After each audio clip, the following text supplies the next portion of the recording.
Perfect. Good afternoon, everyone. Let's get this meeting started at 4:05. I'll welcome you to the October 19th meeting of the Tweed New Haven Board. May I have a motion to approve the minutes? Ken, thank you.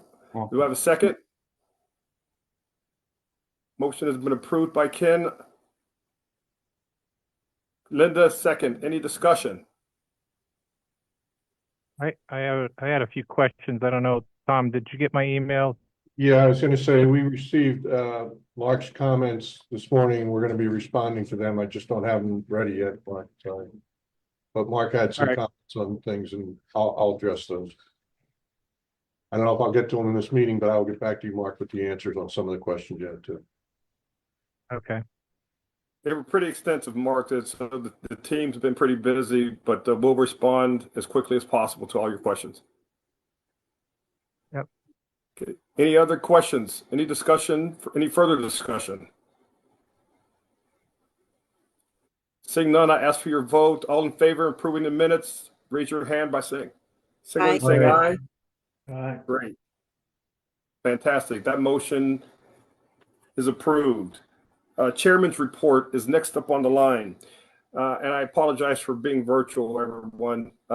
So deal with me as much as you can with my technical issues. The chairman's report, one item that I will discuss and is that the team had a meeting on March 3rd, I want to say 2 Mondays ago, with East Haven and their representatives and the governor's office. And the topic of that conversation was public safety. The team and the governor's office brought together a panel of experts from areas that included TSA, the Connecticut State Police. Tom, you'll have to help me out because I don't have my notes with me. East Haven Fire, but a panel of experts. East Haven Fire, East Haven Police, Connecticut State Police, as well as TSA and other members. And what we wanted to do, led by the facilitation of the governor's office, was to address public safety and what those needs look like, I guess. It was a pretty collaborative discussion, I would say, with everyone kind of laying out what it wasn't about solutions. I should tell you, it was about identifying what the issues were or are in front of us, and we wanted to make sure that the experts in the room were there to address any questions that came from either side, primarily from the East Haven side. So having the commissioner of the Connecticut State Police there, as well as representatives from Bradley and TSA, I think we had a very good collaborative discussion over a 2-hour period. I'll stop there and ask for any questions. I do, Robert. If you could just briefly tell us, what were some of the issues discussed just in regards to public safety? Sure. So manpower, road safety, what was it? Great question, Ken. So it was all the above. We talked about everything from response time by the East Haven FD, manpower, the stress of having the airport or the new terminal on the East Haven side, and what that stress may look like in terms of response times from the East Haven Fire Department, the East Haven PD, manpower. The governor's office asked for East Haven to submit what their manpower needs would look like, and East Haven said that they had submitted those in the past. The governor's office came back and said, well, new team, new playground, so please resubmit. And I don't think that was a snipe at East Haven, but it was like a new administration. Let's see those numbers. And we also discussed in broad strokes security inside the terminal, security outside the terminal, and what that would look like. That's where you folded in the state police. There was no specifics around what the state police would do, how they would respond, but they did indicate that look at the model at Bradley and how the state police currently are present at Bradley and what their responsibilities are at Bradley. And they said in no certain terms that if you looked at that model might indicate how they would be positioned at the new terminal in East Haven. And I think that was a direct response to some past comments from East Haven around, would the state police be able to deal with traffic, congestion, ticketing, those types of situations. And I think the indications were, is that done at Bradley? And I think the response would be no. The state police are largely inside the terminal at Bradley, not necessarily outside dealing with that. That's more of the Windsor Police Department. So don't take those words directly, but that's a summation of that conversation. That would be PD, that would be FD. We did not talk about structural, new facilities, new buildings. We did not get into that discussion. Tom, can you help me out, or Yeah, Jeremy? the only other topic anything that I I'm think missing? was just emergency medical services as well. Oh, yes. Mhm. So, So we did provide numbers in terms of EMS response, FD response from East Haven, FD and PD responses from East Haven and New Haven to Tweed, and what those numbers look like compared to emplanements and deplanements. And it was a fraction of responses from EMS in our current in our current terminal. So we were more so of saying, like, these are the incident reports that are current. Not that they would be applicable to the new terminal, but we don't have a high rate of EMS calls in our current terminal, and we would think that would transfer over to the new terminal as well, and with those implications in terms of stress points on both cities, East Haven's PD and FD, as well as New Haven's PD and FD.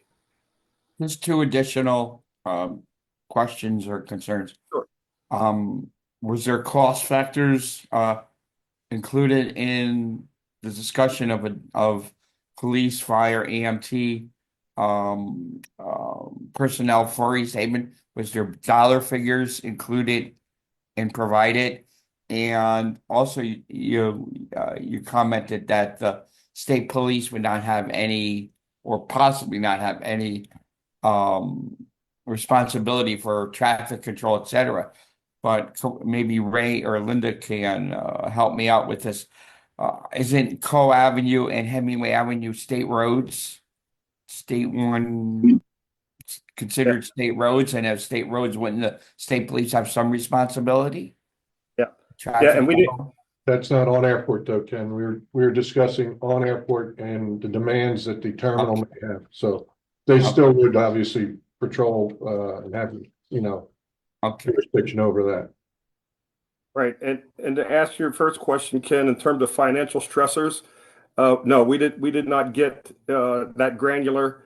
That's why the governor's office requested from East Haven to provide their current manpower, what they think their manpower needs would be to support the new terminal. That was the request from the governor's office for those updated numbers. All right. Thank you. Appreciate it. Any further questions or discussion?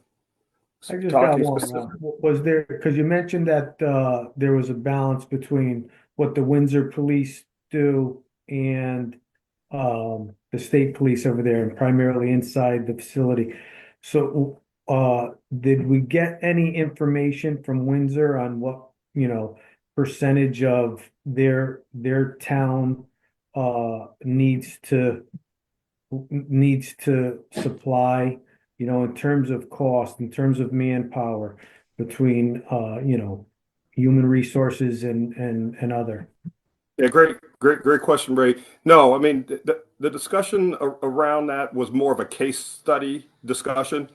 That we did not get specific. It was more of a modeling discussion. I don't think the commissioner of the state police nor his colonel were in the position to provide that type of specific examples or specifics, period. But that's why I think it was more of a case study modeling, and where they just said, look at how we operate at Bradley, and you could probably align that or overlay that operational capabilities with the new terminal at East Haven. And we did have, again, accompanying the commissioner of public safety was his colonel, his direct support, his number 2. Thanks. Any other questions regarding public safety in the meeting with the governor's office? So we have now had 2 meetings. I'm sorry, I want to make sure there's no questions. So we have now had 2 meetings with the governor's office, directly involved with traffic and public safety.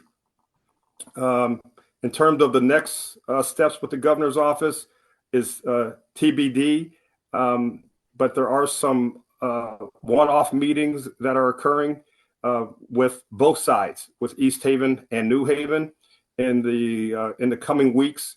And as a result of those meetings, we hope to take those results and present those to the governor's office. And they're going to be, I can tell you that the meetings have been productive. And we're going to have those additional meetings with both parties, and we will share the summaries of those meetings with the governor's office and figure out what our next step is. But traffic and public safety, which we believe are the 2 big pillars, have been discussed and are on the table for follow-ups.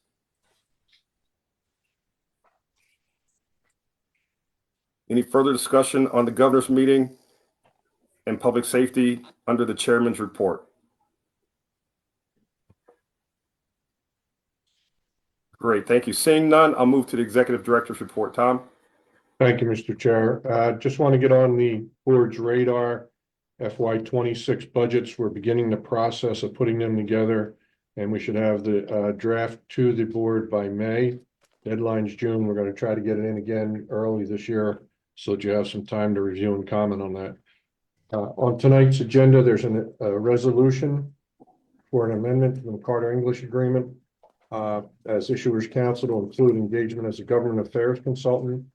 After initial investigation, it's apparent that examination of debt financing feasibility implicates analysis of public sector responses to various financing options, and that analysis requires Issuers Counsel to retain an expert on government relations as part of phase 2. So that is the amendment we'll be asking for your consideration later.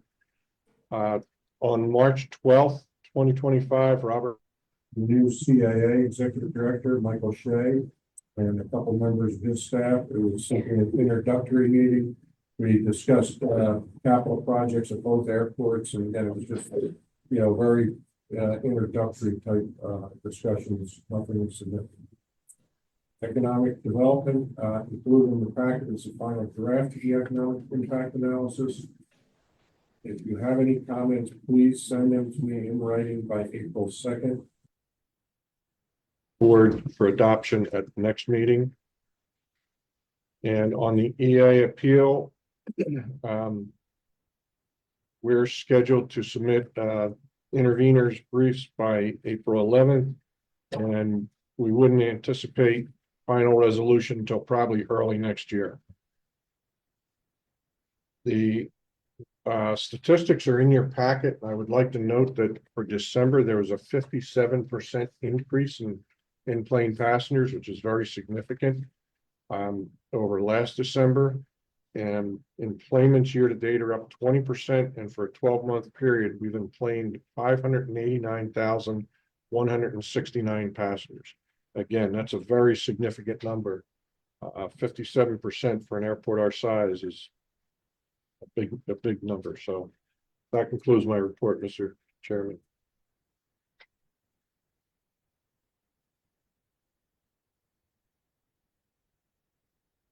Robert, you're muted. Sorry, I apologize. Any questions for Tom? And Mark, we will get back to you. Seeing none. Thank you, Tom. We'll move on to the Finance Committee's report. Serena, how are you? Good, thank you. We have reviewed, and Tom is going to make the full report for us this evening. Thank you so much. Thank you, Serena. Thank you, Serena. In the airfield account, the revenues for January, excluding lessee subsidy of $194,473 in total came in $194,795 better than budget, and actual subsidy was under budget by $98,984 for the month. Year to date revenue, excluding the 1.397 million subsidy, for $615,399, or better than budget by $352,285.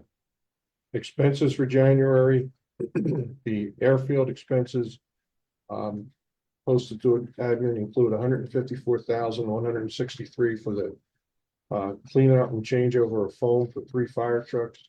This being reimbursed in March, so it's been included in both. Year-to-date expenses of $2,012,928 are below budget by $304,393. In the admin account, revenues for January were below budget by $16,516. Year-to-date, actual revenues of $401,032 are below budget by $185,567. Expenses in the admin account for the month were $14,543 over budget. Year to date, the actual expenses are still under budget by $226,726. The actual net results for the admin fund, there was a loss of $34,663 due to the final FY24 audit costs and $20,000 in general legal expenses that were incurred due to FOIA requests. Year to date, the loss is $24,186, but still ahead of budget. The budgeted loss of $65,346. On the balance sheet, the fund balance at the end of this period is $358,058. Overall liabilities and fund balances are $1,804,080. That concludes the finance report. Thank you, Tom. Any questions for the finance report?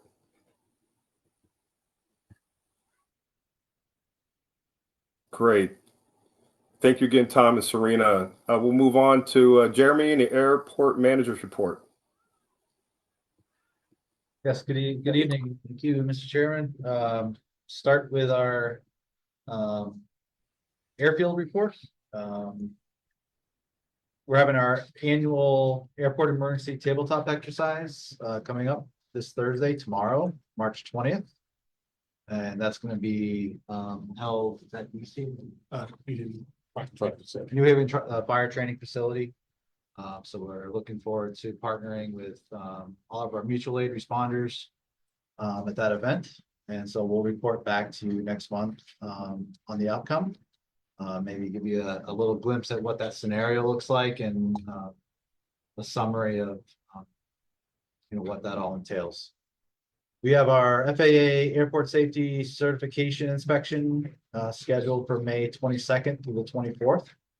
So our regional office comes down and it's a rigorous 3-day inspection. They go through airfield markings, lighting, signage, safety areas, nav aids, inspect our fueling practices, our FBO, our fuel farm, our ramp.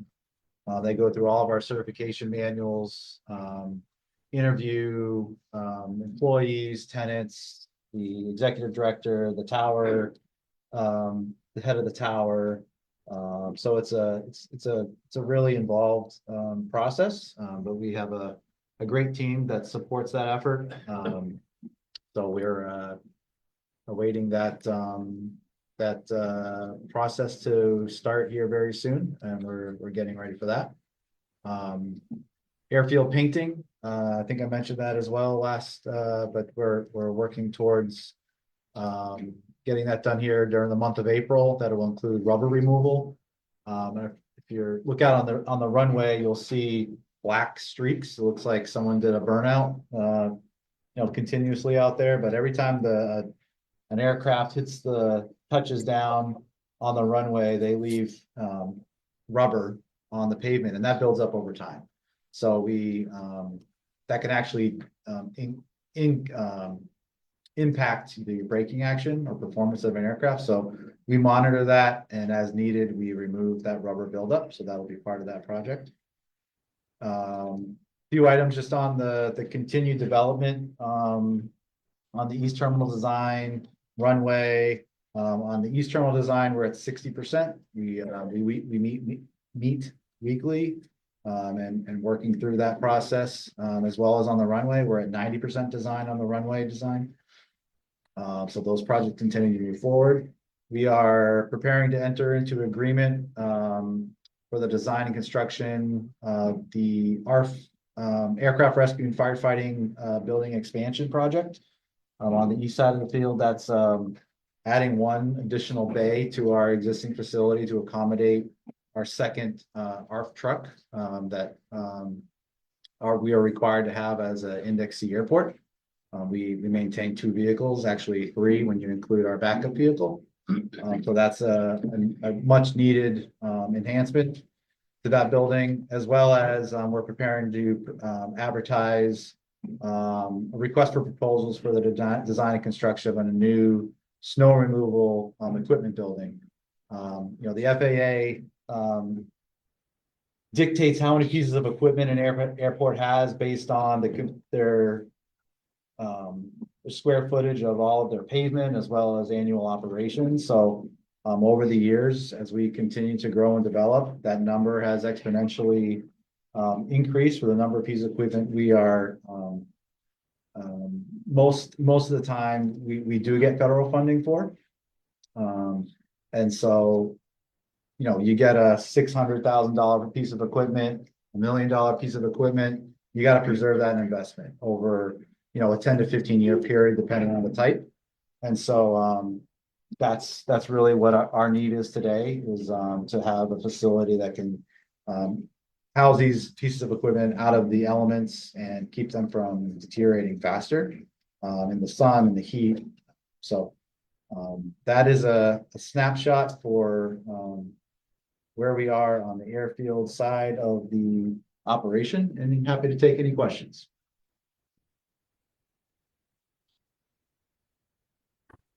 Mark? Sorry. So Jeremy, the equipment's dictated by the FAA, and I guess a lot of it paid for by them. Are they also dictating the building and paying for part of that too? Yeah, so there are what we call advisory circulars that do prescribe the size, and it's very, very descriptive or prescriptive, is that the right word? It's Very very prescriptive, specific. very specific on what they will pay for. And typically, there are airports out there that can afford to go above and beyond that, but we try to operate within with what the FAA will fund through the various revenue streams that we have. So yes, there is a design that we do have to follow, and building code. I don't know if you want to add. No, so Mark, what they try to do is maximize the FAA's eligibility requirement, to get them to pay for 90% of it. That's the max of what's eligible. So, and the advisory circular tells you what is eligible and how much you're allowed to have per bay, et cetera. So. Okay. All right. And Jeremy, I missed the beginning part. You said something was 60% through design? The terminal's at 60%. Terminal and Bay is at 90. Okay. And are we gonna, I guess this is for Robert, are we gonna get that team back together again? I see you laughing. Great question. So the answer to that is yes. Uh, there's good news, and I would say the good news is that the team is progressively moving the design process forward. It's not bad news, but what we would have liked to have seen in terms of this board and the subcommittee was a phasing in of sharing of information that we discussed 6 months ago. That did not occur, but but the team did not stop the process. So we did share that information with the governor. We did share that information in terms of the phasing of the current design and where it stands with both East Haven and New Haven. And there was no animosity in terms of not sharing. I think where we are for this board is before we get to to the next phase of a 70% design or 75% design, whatever that percentage looks like, we are going to share that design with both chief executives of both cities and whomever they deem appropriate to be in those meetings, and we will share that with this board. That's where we are. But listen, the team's done a great job in getting to the 60%, and the consultants have done a fantastic job. So we don't want to slow that process down. But the next step, which is a gargantuan leap, if you would say that, is moving to a 70 or 75% design where you have to initiate an RFQ or an RFP, and before we make that leap, which now that information becomes public, we want to make sure that both chief executives from both cities as well as this board are on the same path. And if there's any questions, they're answered before we get to that point. Does that answer your question, Mark? Yeah, I guess so.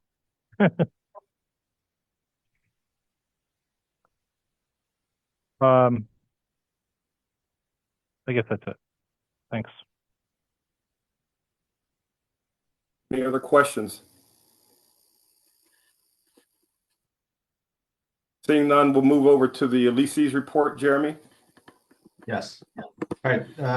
Briefly, I have two points, and then I'll hand it over to Tom if there's any other questions on this side. But two items. Just we continue to work very closely with the TSA and the city of New Haven on the design for enhancements to the terminal passenger check-in area, which would provide for a third lane, an additional queue space, and some other efficiencies for passengers, namely check baggage. So we have approval from the TSA on our initial drawing.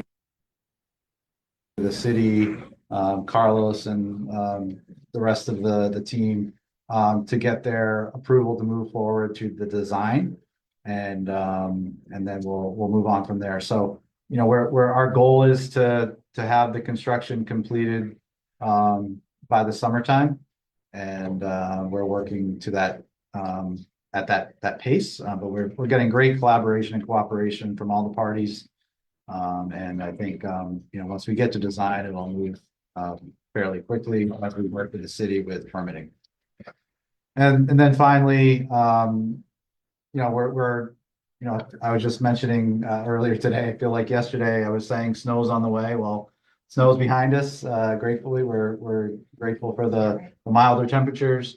But with that, we still have the potential here for irregular operations. We experienced that on Sunday, over the weekend. I'll say there's probably bled over to a couple days, but we did have some fog and some inclement weather that did cause some delays.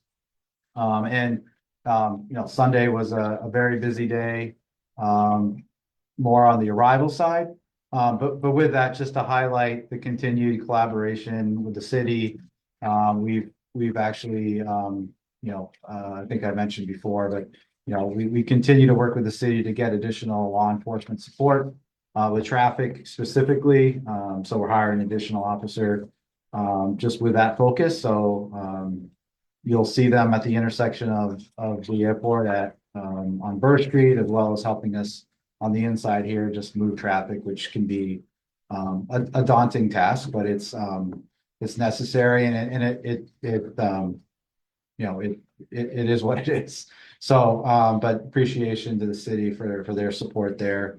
And then working with Tom and the rest of the team to continue to find solutions. And we are working towards additional reconfigurations of the traffic pattern here, as well with the city, which we think will alleviate some of the choke points that we see today. So, if there's any questions on that piece on the lessee report.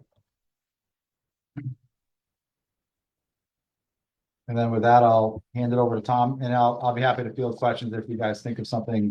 If anyone on the board thinks of another question at the conclusion of Tom's portion of the presentation.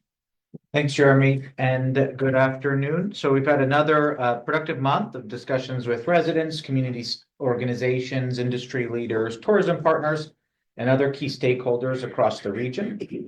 Here in the airport over the past month, we've had the pleasure of welcoming several Make-A-Wish families to Tweed. And that's thanks to our partnership with Avelo Airlines, who is a premier destination provider to Make-A-Wish. Avelo helps grant wishes for children and their families, including trips to Disney World and other dream destinations. And so it's always a pleasure to welcome those children and their families through Tweed, and just make sure that they have a positive and supportive experience throughout their journey. We also had the opportunity to host a group of film students from Quinnipiac University for a movie shoot they were doing as part of their upcoming capstone project. And so that was a good chance to collaborate with the next generation of filmmakers.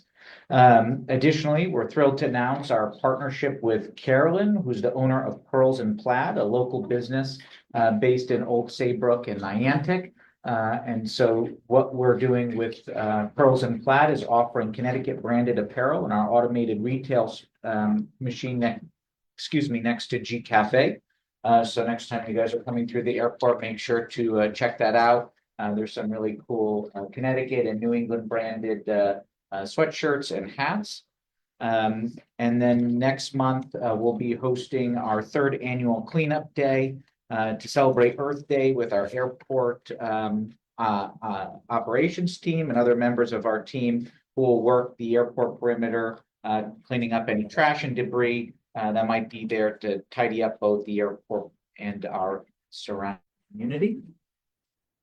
Out in the community, we attended the Greater New Haven Chamber's Business After Hours event at the Lab at Concorp, a community hub that fosters Black entrepreneurship and supports small businesses in the region. And just last night, we also attended the East Haven Chamber of Commerce's Business After Hours event at Lobster Shack, which was a great opportunity to network with the local East Haven business community. And then on some exciting St. Patrick's Day parade, we were excited to partner with the New Haven Pizza Club and local artist Michael Pollock on what was called the Royal Pizza Float. And so this collaboration highlighted our role in attracting visitors to the pizza capital of the U.S., alongside Modern Pizza, Feeding Families Foundation, and so many others. And so also congratulations to Michael and the entire team who helped put that float together. They just won the 2025 Parade Award for Best Parade Float. So that was exciting. And then lastly, on the community partnerships, yesterday we just had an absolutely incredible day for our annual Exploring Aviation Open House. In partnership with Avelo, we welcomed over 200 students from East Haven and New Haven Public Schools, including over 30 kindergarteners from the Mamagwin School in East Haven for a half-day event, which included a number of hands-on learning experiences. So Students had the opportunity to take a guided behind-the-scenes tour of the airport, explore one of Avelo's next generation Boeing 737s, meet with Avelo crew members from pilots, flight attendants, maintenance technician, and customer service representatives to other aviation professionals, including our team here at Avports and with TSA. And they were also able to go out and observe and interact with some of our ground support equipment, including the ARC truck and our snow equipment vehicles. And so it's just really exciting to have all those students come through the doors. And of course, part of this experience is to provide an opportunity for these students to see what kind of careers are available in aviation and in aerospace. And so we thank Paul Lucas from Scouting America, the Mamaguin Elementary School, the East Haven Aviation Explorers, and both East Haven and New Haven Public Schools for helping us inspire that next generation of aviation professionals. On noise, so we continue to enhance our noise monitoring program with the deployment of 2 portable noise monitors on airport property. As we move out of the winter months, we've gained some valuable insights into how to best utilize the equipment. So particularly during inclement weather events and sub-zero temperature. And so for next month's board meeting, I'll provide a much more comprehensive report. However, in advance, I did want to just share some high-level findings. In the first phase, we deployed those monitors to the north end and to the south end of the runway. And then in the second phase, we pushed the south end monitor further out, and then the north end monitor over to the northwest corner closer to Burr Street.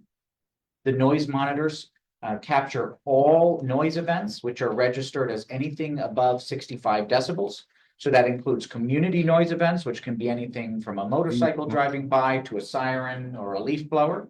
And it also captures noise caused by weather and, of course, obviously aircraft operations. And so during the period of January 1st to February 17th, of the captured noise events, roughly 85% of them were correlated to community noise. So thinking cars, sirens, motorcycles, anything like that. 9% of them were correlated to aircraft, and the rest of them were correlated to weather. Part of the reason for that skew on that particular deployment is because one of them and both of them on a couple of occasions were close to roadways. So naturally, you would expect if it's close to a roadway, in addition to the aircraft operations, it would also capture a lot of the nearby community events. And so this is part of our program, of course, to continue to deploy them in this first phase around the airport property to capture some of that data that exists here.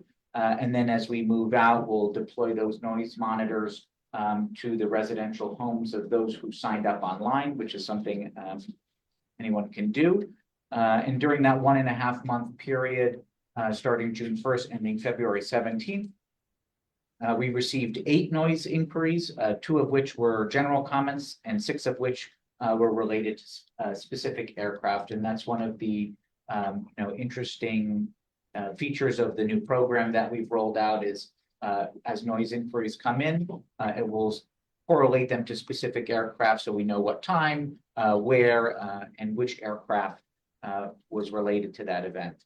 And so again, I'll provide some more details at the next board meeting, a little bit more of a comprehensive report where you'll be able to see both the noise readings and cumulative noise throughout the day, both on the aircraft side and on the community side. And then we'll just remind this group that these noise readings are, again, a part of a longer term effort to collect some foundational data to inform the eventual creation of a community roundtable. And that community roundtable is an assembly of stakeholders here at the airport, in the community, and then most importantly from the FAA to explore possible changes to flight paths to understand what adjustments could be made to mitigate noise exposure on surrounding communities. So look forward to providing that more comprehensive report at the next meeting. And then to conclude, of course, we continue to engage in meaningful conversations with our neighbors and organizations in the area, including the East Shore Community Management Team, and in one-on-ones. And as always, before I conclude my report, just remind everyone that my line is always open for questions or comments, and I encourage anyone to reach out between board meetings. Great, Tom. Mark, Ken, I'll come back to you. Mark. I got a couple of questions for Tom. Did you specify when that community roundtable is going to be? No, Did I there's miss no, that? oh, sorry, go ahead. I just wondered if I missed that or not. No, there's no specific date yet. So, this is really just early phase. Kind of part one of that process is really just to collect the data and really understand what that noise exposure looks like. Taking a look at the flight paths, incoming and outgoing aircraft. And then once we've sort of created a foundational data set where we can move into that next stage, we'll start that second step of the process. Right. And did you say the monitor that I guess near Burr Street, is that moved now or is it still in the same spot? Because it seems to me 85 to 9% seems to me like you got it like sitting right by the road. So of course you're gonna get 85% noise from the cars and not, and not pick up the aircraft. Well, you're still picking up the aircraft, but you get more cars going by than aircraft flying. So Exactly. seems a little skewed. Yeah, so exactly. And so right now we're redeploying the noise monitors into new locations. And this is again, just part of the process, not just for us to learn how to best utilize the equipment, but also where best to deploy them. And so, again, no surprise that if it's next to one of the roads, it's going to pick up a whole lot of community events. So it's going to pick up a lot of cars and sirens. And then as we move them into more remote locations, it's going to pick up less. And so this is just part of that process. Understanding, what that exposure looks like. So, and then of course, as we move them out into the community, those data sets are going to change. And so one of the key learnings for me, at least in this process, has been, when I share this data and as we move to put together these comprehensive reports, is really trying to understand and appreciate the context of each monitor during that period of time. So that monitor being close to the roadway, going to pick up more events. If it's, further away from the airport, of course, the decibel readings are going to be lower. And if it's closer, it's going to be higher. And so it's very location specific. And Tom, I think it's important to note that, these monitors are able to isolate aircraft noise and filter out. I mean, yes, it identifies the other noise, but it isolates the aircraft noise specifically. And that's what the beauty of the system is you can look precisely at aircraft, the exact event and what that event generated in a noise decibel level, right? Exactly. So I don't want to be confused that all this other noise is tampering with the outcome of the results. Right. First of all. Second of all, the like Tom said, we chose positions that were, to kind of get the feel for the system. But, we moved, initially we had it at the end of the runway, about 1,000 feet off the threshold, I believe. And then we decided to move it to the fence line on Burr Street to see if, okay, is there a difference in, what the neighbors are hearing on, 1,000 feet to the left of the center line. So that was kind of the thought process that went into that. But just to kind of clarify. On those 2 points. I understand that. I just the percentage probably just didn't even need to be discussed, right? When you say 85% was road noise, it's like it made it sound like we're trying to. I don't know. I hear what you're saying, and yes, the aircraft should be the ones being monitored, but no, I anyway. appreciate that, and definitely not the goal. And again, as we continue to deploy these monitors. And preparing these reports for the boards, all this data will be completely transparent and available both to all of you and to the public. And it'll include some more details too, just on where those monitors are being deployed. So everybody can understand the data in the context of their deployment. I just have one last question, and I apologize ahead of time if I missed it, but I asked a couple meetings ago about all the VOC data and how we were coming through that and tracking it and how the database was going to. Did you cover that in any? I missed last meeting, so I don't know if that was covered or not. So on these, what will be included in these noise reports? So as part of the transition into in the deployment of this noise program is also taking the VOC, which was previously used sort of for everything, and Yep.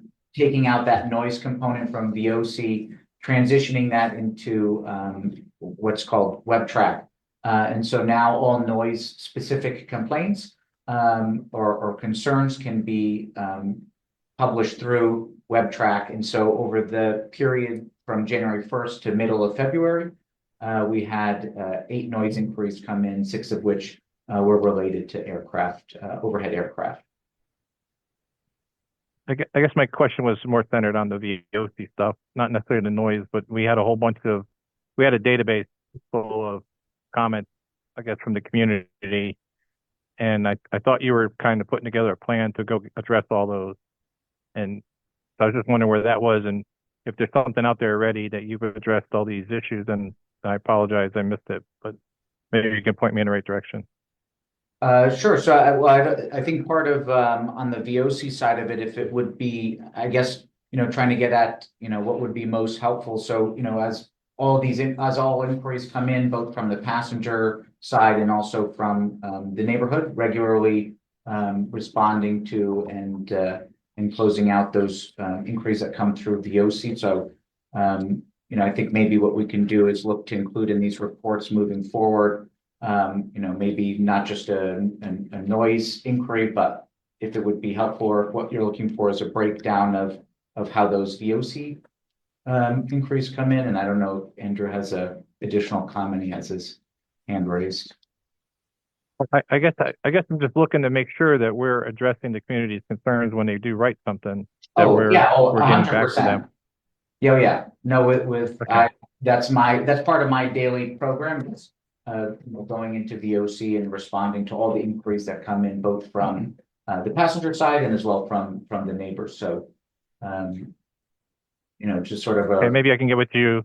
Maybe I can get with you on the side just to see. I'm just curious as to how we're addressing some of the concerns. And yeah, I'm happy to walk you through the program. okay, thank you. Before we That's get it, Robert. Thank you. to Andrew, Ken.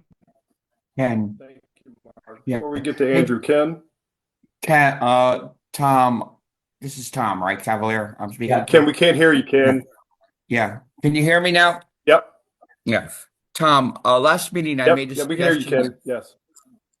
Well, I'm not on mute, so I don't know. Nope, we can hear you, Ken. We can hear you. Okay. Last meeting, I made the suggestion that you reach out to Rich Capola in the East Haven Economic Development Office to talk about promoting some of the East Haven businesses to build some economic opportunity for them. And I wonder if you had a chance to give them a call. Yes, I did reach out, and we'll sort of say the same thing here, which is that our door is always open for any type of collaboration and partnership that we can do to help leverage our growth to support the East Haven business community. Okay, thank you. Andrew? Yeah. Hey, thanks, Robert, and everybody else. Mark, I just wanted to address the FAA roundtable a little bit more and give a little bit more visibility on what that looks like. So it's a significant lift to start an FAA roundtable. It involves hiring industry experts to come on. It involves significant coordination with the FAA and not an insignificant budget. And it will be something. There are other airports, Portland, for example, up north. They run a community airport advisory board with the FAA. So it is not something that is in the very immediate future because of the lead time it takes for the FAA even to have the resources to apply to that kind of a board, plus hiring a company kind of like McFarland Johnson, who would sit on the advisory board that helps with, understanding flight paths and flight times and, airspace. So it is not your standard spin up a committee kind of airport committee, it is a very significant lift that we have it's a long-term goal for us to be able to spin something up like that, to be able to address issues like in Brantford where they get a lot of flight traffic and they want to diversify. Is that a possibility? What does that look like? What does it look like compared to the rest of the air traffic in the region? Because we're in a very busy region. So we've had several meetings with the FAA and those experts around spinning that up.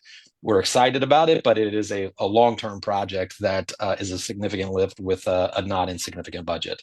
Andrew, if I may, Requirement. the name itself, Mark, is a little bit misleading. It is not a single event as a roundtable. It's actually a group of people in an organization that meets on a routine basis and tries to move changes through the FAA for noise-related events. Thank you for that. Thank you for that, because that was not what I was thinking. Yeah, it's the name itself doesn't make sense. It's misleading. Yeah, I appreciate the clarification. Thank you. Yeah, for sure. And just on the other issue on the sound monitors and the location of them and picking up all the road traffic, we've been doing this a long time, getting a lot of, and this kind of leads into the VOC challenges, is that for a long time we've gotten, complaints around noise.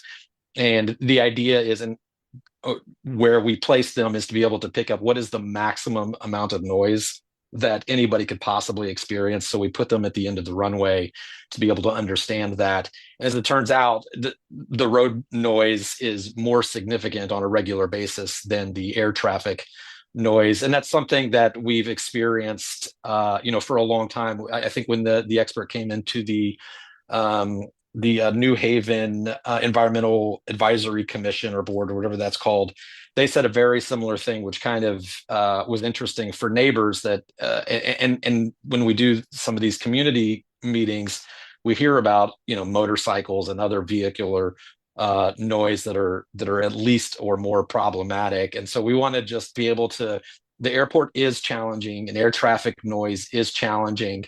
But also, it's not unfair to say that there are a lot of other noise factors that contribute to discomfort for residents, and just trying to put some texture to that and understand exactly what that looks like, and then what alternatives might be as well. And it gives the city some idea too, because of the way they can regulate vehicle traffic noise.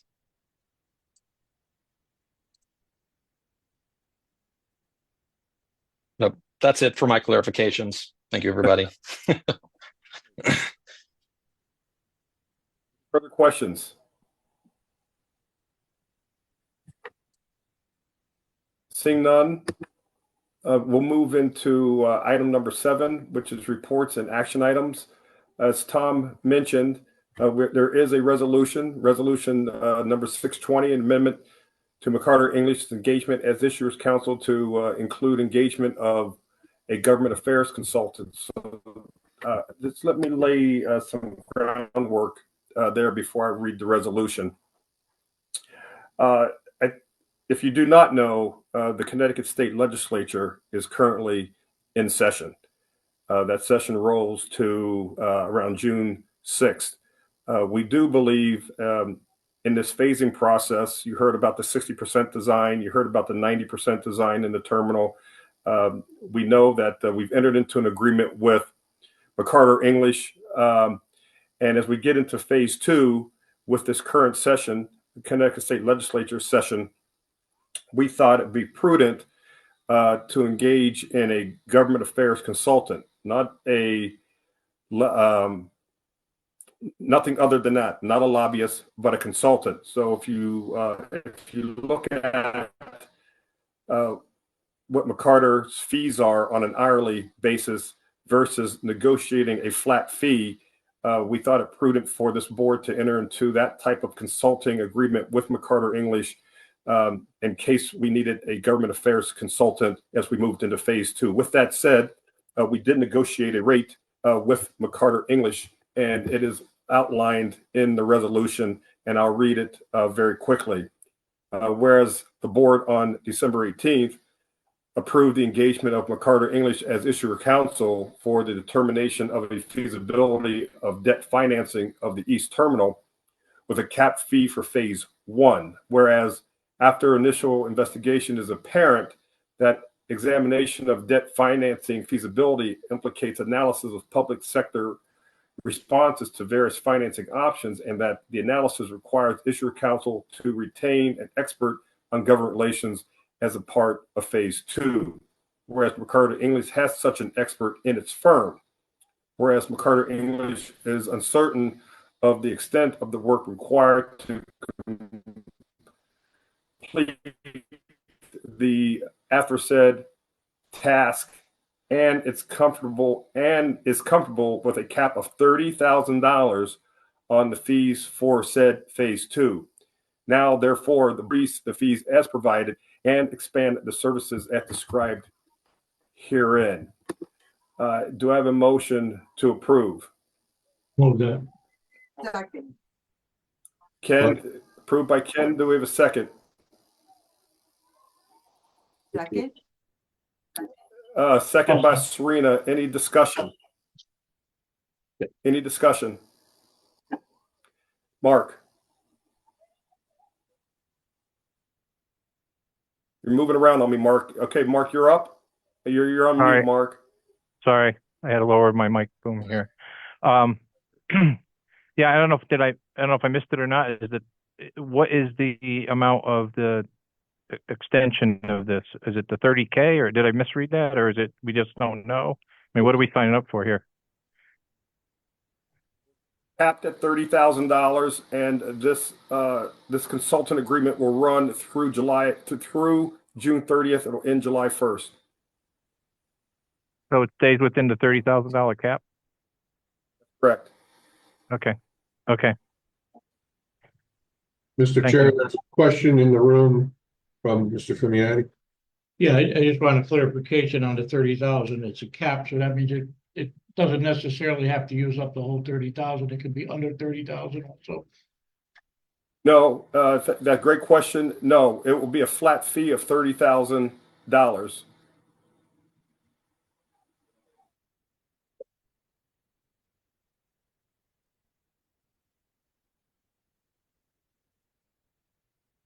Any other questions? I just got one, Rob. This is all based Sure. off of our current budget and our current numbers, not projections.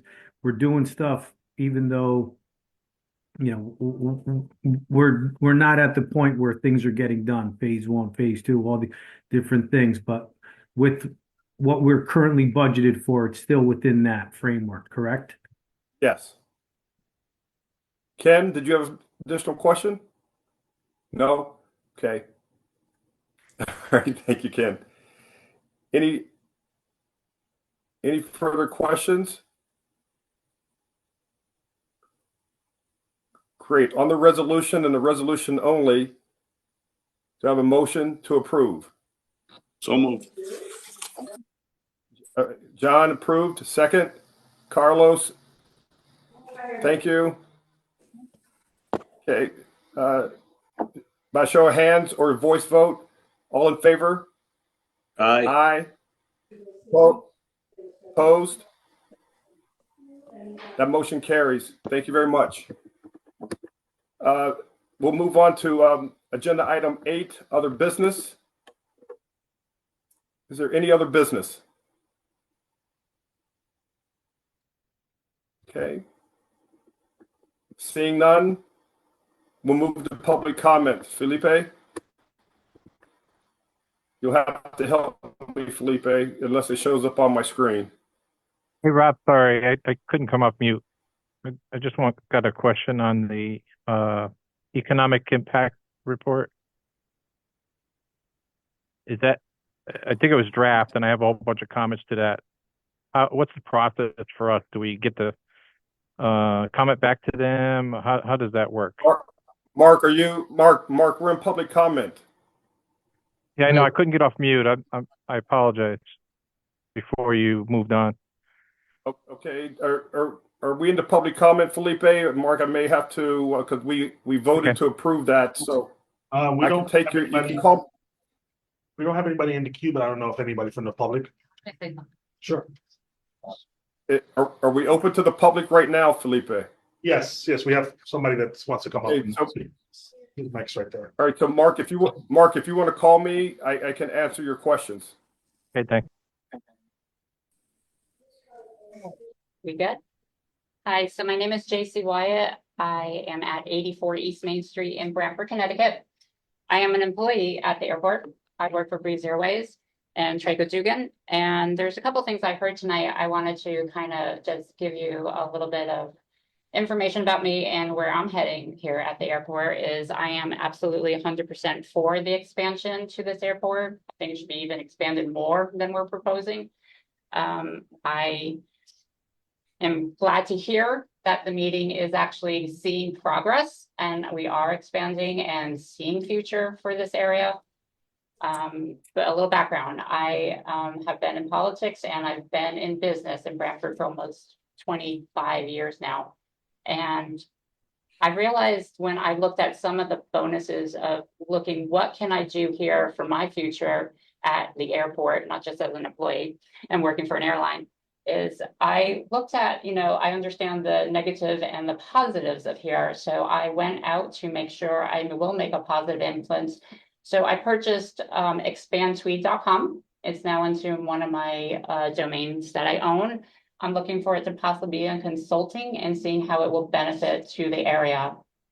And so I'm sure when I get the right moment, we'll talk more about it to put the team together and for what I can do for that to help the board and anybody in the area. One of the other things I heard tonight is that Brantford is a flight path and it's concerned. So I live on the flight path in Brantford and I'm happy. It takes about 3 seconds for these planes to come over. They go to the right, they go to the left. And there's a lot of people in Brantford that actually use flight radar to check what plane just took off or where it's going. So they're excited. And I do want to bring that to this board that I know there's a lot of negative, but there actually is a bunch of people that I know and be willing to be helpful to bring to this board that do want an expansion to the airport. And I hope you keep going forward. Thank you. Thank you very much. You're welcome.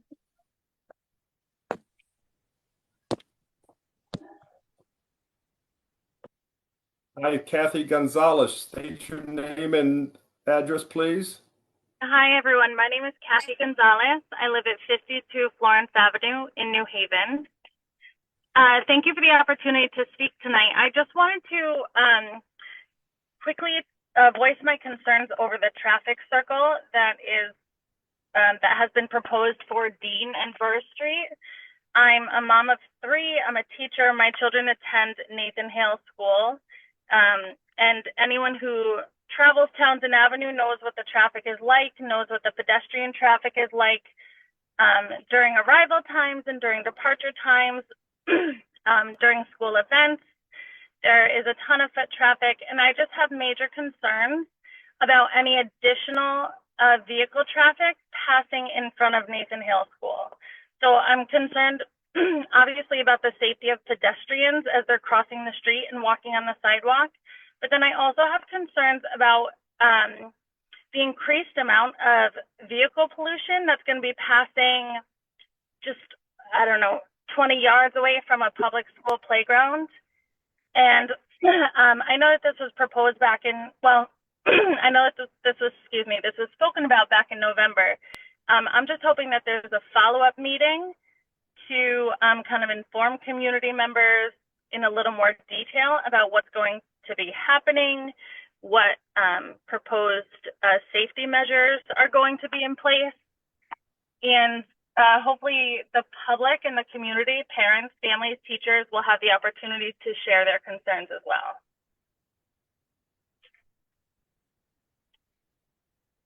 Thank you. Thank you, Kathy.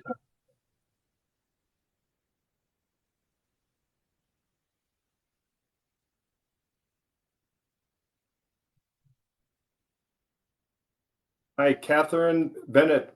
Welcome. State your name and address, please.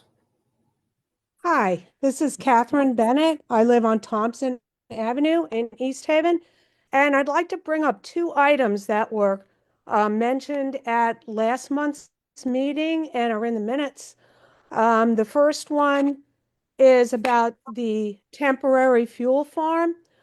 It is a temporary fuel farm, and according to the FAA, it's temporary because, or DEP, because it is on a wetland. So I really don't understand why you're trying to expand it. It's considered temporary until you identify a permanent location, and I was wondering if you are working on a permanent location. It doesn't make sense to be spending money expanding it when you have to get a permanent one eventually anyway. I couldn't find a time limit on that. I also did talk to the town hall here, and they say you don't have any permits for this yet. And it says you're progressing, and I know you brought equipment down there, but there has not been any permits issued according to the town hall. The other issue is an application submitted to the South Central Regional Council of Governments, key infrastructure projects, and one of them is a roadway extension on Thompson Avenue. I don't know what you mean by that. I do live on Thompson Avenue, and I'm very concerned about that as well. Thank you for your time. Thank you, Catherine. Have a good evening.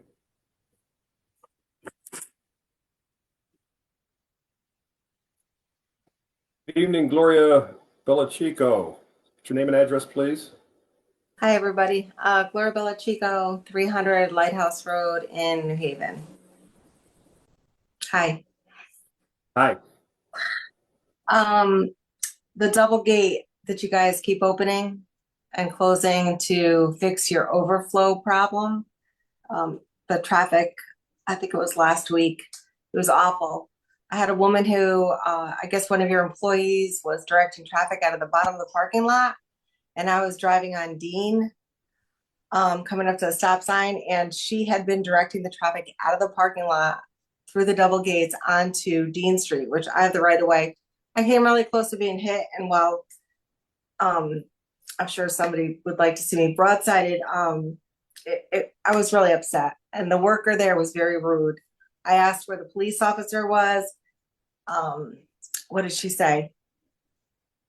With their fingers, you know, they went back and forth like whatever. So if you have the double gate open, please have a police officer there directing traffic so no one gets hurt or hit.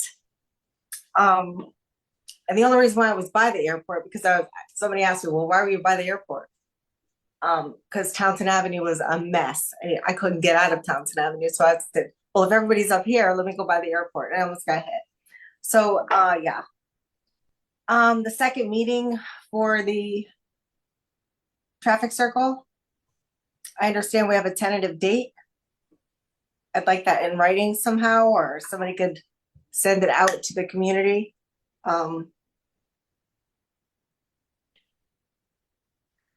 The traffic study for the roundabout traffic going out Burr Street. I understand it's a traffic study that was done by the airport. I want to know why the city didn't do the traffic study. And the houses on Townsend Avenue. I'm sorry.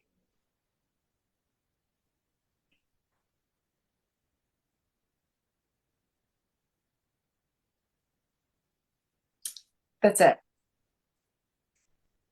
Thank you, Gloria. Welcome.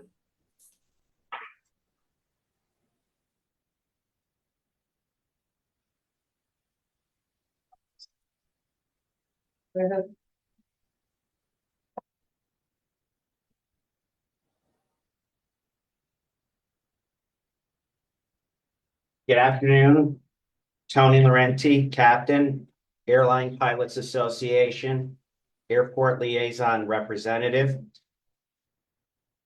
Airline Pilots Association, McLean, Virginia. I'll give you the numerics later. Chairman Reed, thank you for rising to the occasion on what sound to me very significant meetings of great importance, shall we say, affecting the tide of things and the future of Tweed. So thank you very much for rising to that occasion.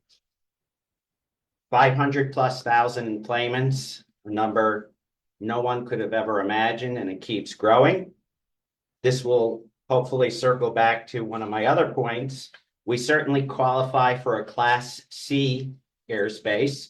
And as a pilot, I have certain concerns regarding airspace and things of that nature. The good news is it's something exciting to look forward to, that we could even consider ourselves for such a thing. You're going to be busy at the airport in the near future from a public perspective. The summer is coming. And with many of our destinations to Florida, you're going to get questions. Why is that aircraft idling? Why are they sitting there? Besides the fact that we're doing our job, air traffic delay programs, traffic management initiatives, many levels to air traffic delays. It's not what Grandpa Ken sees in his backyard when the weather is good. We're talking about destination weather, things of that nature. It relates to the point that Andrew made and the very significant point regarding the roundtable, explaining air traffic delays, flight patterns, aircraft procedures. It doesn't happen in 3 minutes. It doesn't happen in 3 hours, 3 days, or 30 days. I certainly can think of a pilot that would like to be on that committee, and I will take it upon myself to interject in whatever ways I can to be a part as part of the Airline Pilots Association. You know, on a personal level, I'm always happy to explain things. Relates to thank you to many of you who I see hands-on out at the airport under various circumstances. That's great. If you want to throw me a safety vest, I'm happy to help and direct traffic right up until I have to take my own flight. One minor complaint, and it might have been fixed. The light in spot 4, 30 seconds left, blinds me at night. I put up my sun visor, so maybe pointing it down. Other than that, I'm looking forward to again seeing the noise data collected and how it will verify many of the things many in the community have already known and are looking forward to seeing.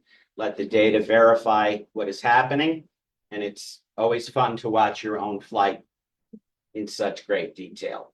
We're flying airplanes, $50 million. They're not toys. We're not showboating. We're being safe and responsible. That's what we always do. Thank you. Thank you, Tony.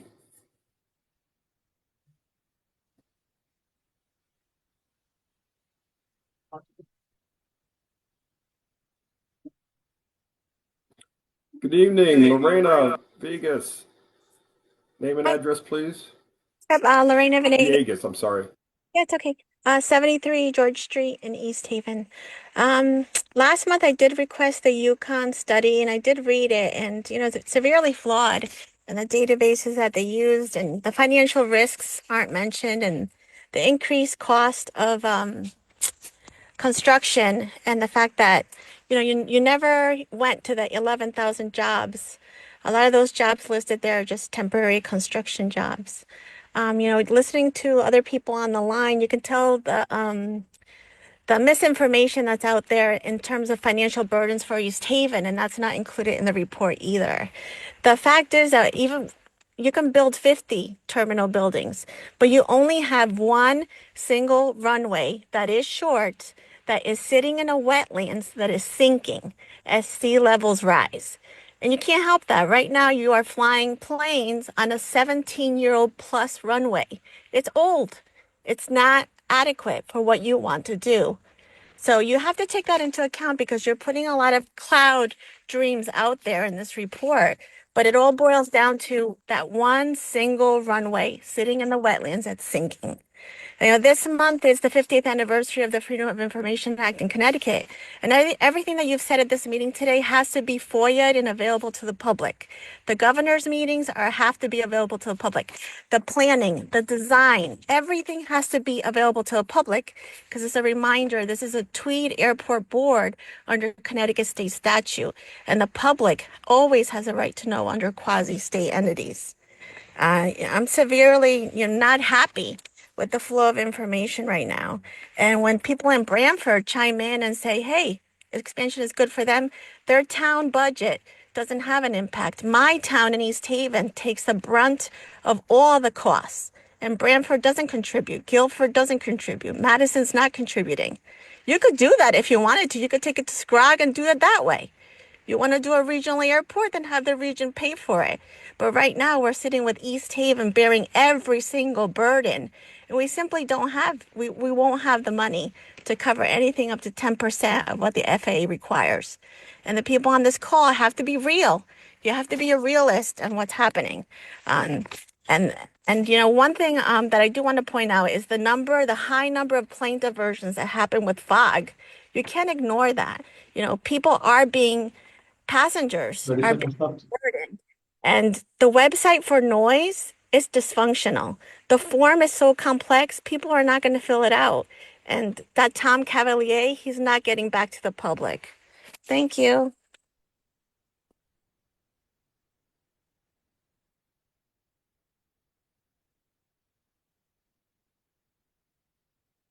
My name is Katrina Yaxel. If you can go to the mic, a second. Okay.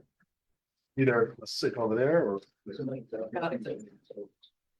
Got it. Thank you.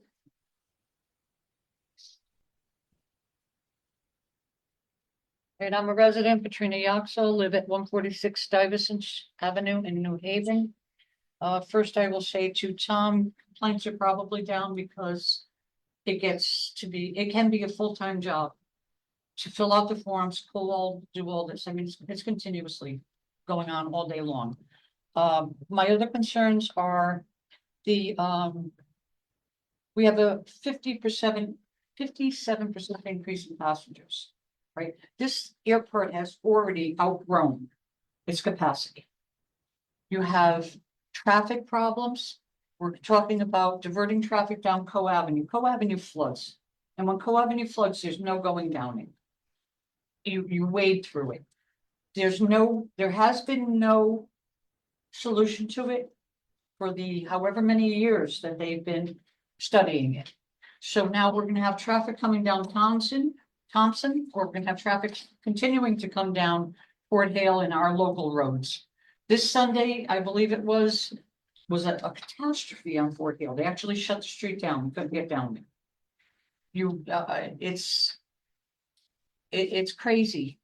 And you're saying 80%, 85% is community noise. Well, that's all this noise that's sitting on our streets. I have, at almost any given time, cars just parked on my street, waiting to pick up passengers at this airport. When you say something to them, they either ignore you or they get nasty with you. I have a problem with the noise ordinance. I've been hearing references of voluntary hours of operations. So I assume that they don't have to abide by that. I'd love to get full night's sleep. There's a mention of a 200 capacity room hotel at some point. I mean, where are we putting all this stuff? You got a problem with the ground power units running when they should be running the auxiliaries. It's a problem with pollution. It's a problem with it's going to affect our health. And all right, you're all fine. You don't live near. You do not live near here. The only one I believe that does is Mike, and he's way up on Townsend. I have a problem with you diverting traffic by the school. There are children that are going to run into the street. People have no regard for us in our houses. They're not. Do you think they're going to stop for children? It's crazy. They don't stop for the stop sign over here. 30 seconds left. Then I'll wrap it up. In any case, I think this all has to be addressed because if you're talking about increasing the passenger volume, I don't know where you're going to put them, because there's just no way that this airport is built for the volume that you're mentioning. I'm done. Thank you. You.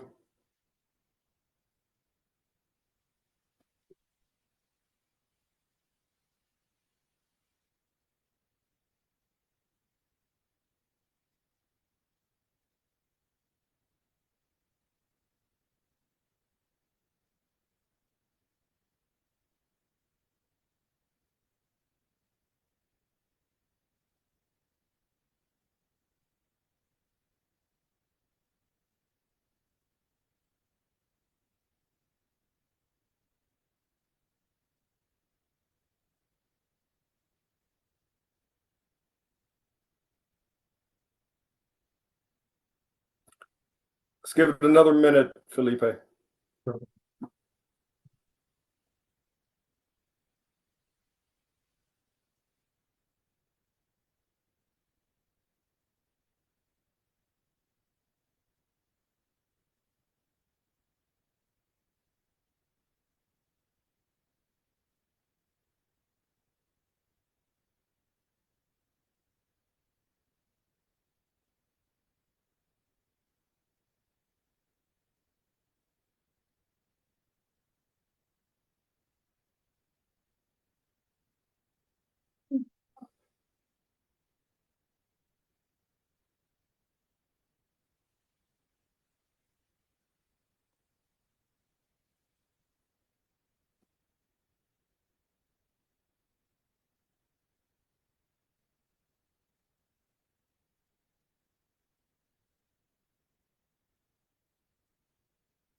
Okay, seeing no further public comments in the queue, I'll entertain a motion to adjourn.